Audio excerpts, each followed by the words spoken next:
The following is a special presentation of ABC Sports. There are no limits. Extreme for people is to define what your limit is and then to push it maybe a little further each time. No boundaries. To push my mind, body, and soul to a limit. It's just exhilarating. From a raging river in South America. Love the thrill of running something really hard and rising to the challenge and being kind of on the edge. To the snow-capped mountains of the north. The end is great, because then you can look back up and go, I can't believe I just came down that. From daring climbs. The fact that it had never been done by a man or a woman, it was a liberation from any kind of stereotypes. To a polar expedition. It's indescribable. Soar with a unique group of athletes that take it to the limit and beyond. As Nike presents A Passion to Play, Women of Adventure.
Paddling any white water is like a dance. It feels like a dance with the river.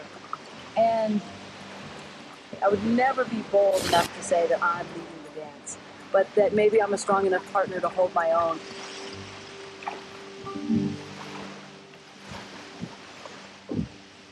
Love the thrill of running something really hard and rising to the challenge and being kind of on the edge. And so that's a hard thing to pass up, but I also know that being conservative always pays.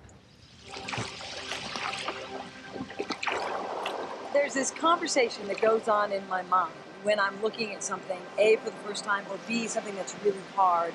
This voice that says, oh, you can't do that. You won't be able to hit the line. And so it's kind of a, in a way, it's a battle, and in a way, it's a conversation between these voices. And then it's up to me to sort of take control of the situation.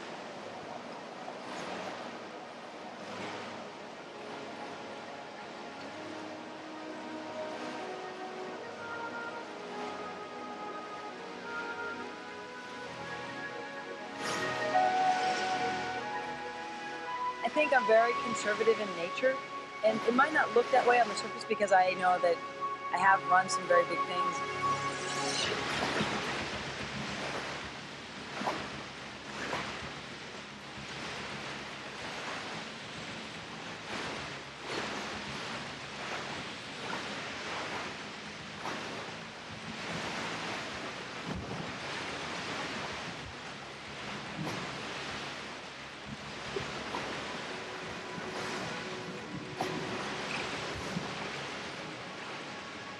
There's a lot of people that will crash and burn down huge whitewater and feel like, you know, they're great kayakers because they survived this hard or big, you know, big rapids. And for me, that's not the joy of kayaking. The joy of kayaking is being in control or maintaining some semblance of control and getting my boat where I want it to be.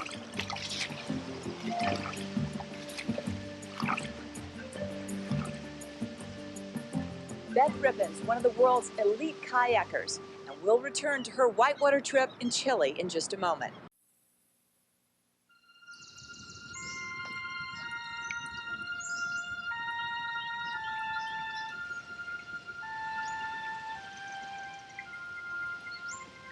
I know what it's like not to be able to move. I know what it's like to, you know, to want my body to do something and not have it do it.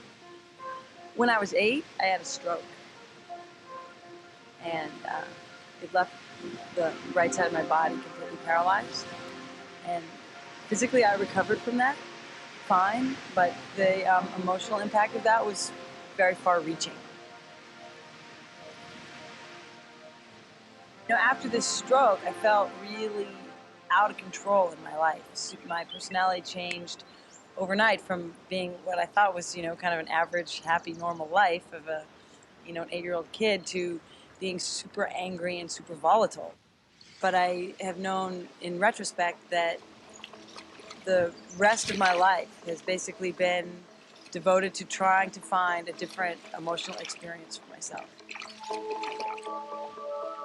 I think I always had the idea that I could do something if I wanted to, but there was so much distraction in my mind with everything else that was going on, and so much frustration and anger and so much of a sense of being out of control that I really needed something that would, you know, demand my attention. And an intense sport like this doesn't.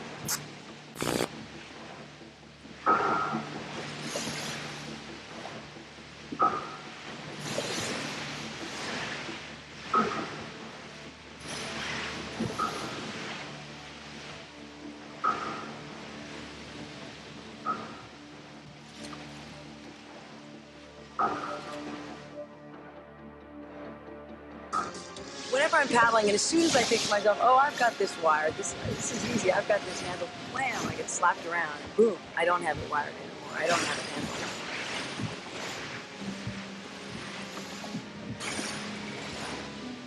What I find when I'm underneath the water is that there's not really time to think, there's just time to respond. My awareness of what's going on does have a slow motion effect.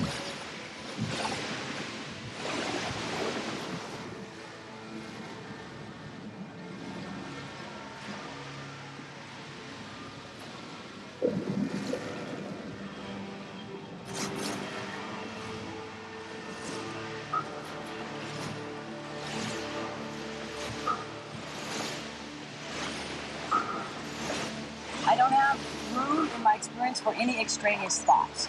There's just the situation at hand.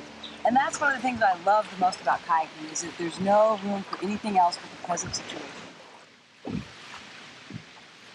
I have this symbiotic relationship with my equipment. My paddle's like a good friend. It's like, it's a personal item that I'm very, very attached to. You know, when I hold another paddle, it's not my paddle, it feels foreign. It feels like, you know, getting in bed in somebody else's bed, putting my head on somebody else's pillow. And the boat, it's just sort of an extension of my body. It fits really well, moves the way I want it to move. I just lift one knee or twist my hip a little bit and the boat does exactly what I want it to. Getting on top of a big glassy wave and carving the boat back and forth like you do in surfing, and it's like ballet. It's like ballet on a wave. It's just an awesome feeling in terms of the speed of the boat and the power and the carving back and forth. It's super graceful.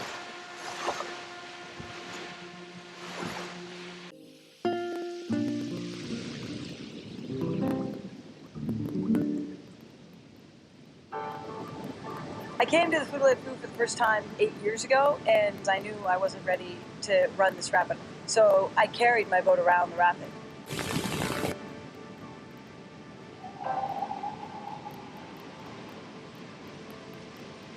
Now that I'm here with Mary, who's a strong paddler, and so I have some paddling support, I feel like I can rise to the challenge of running this rapid.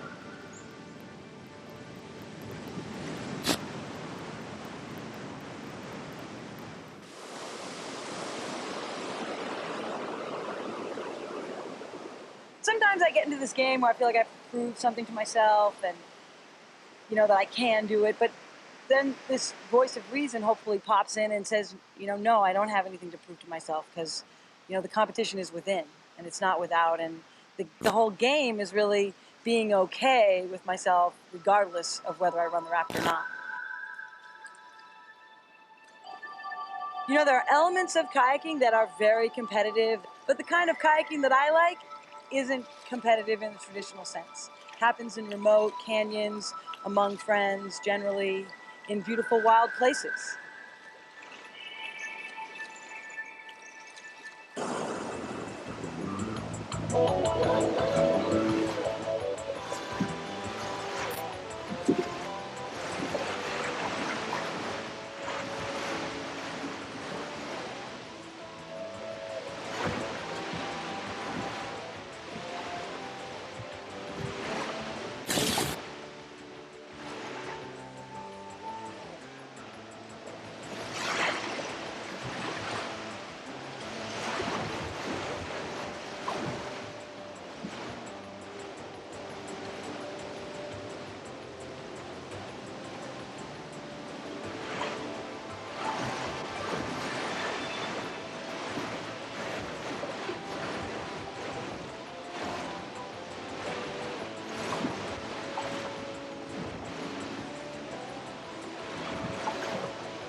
We're at the top of the throne room, which is really the biggest, most dramatic, most powerful rapid on the river.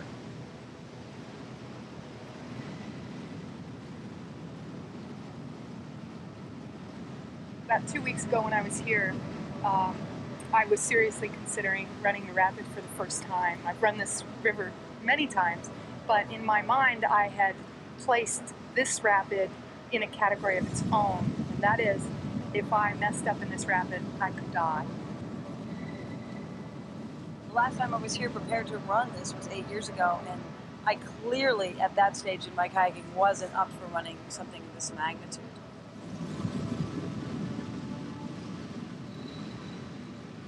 This is a far more complex rapid. There's a lot more currents and a lot more obstacles at work here.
You know, there's this great feeling when I get to the bottom of a rapid that I thought about for a while, of relief.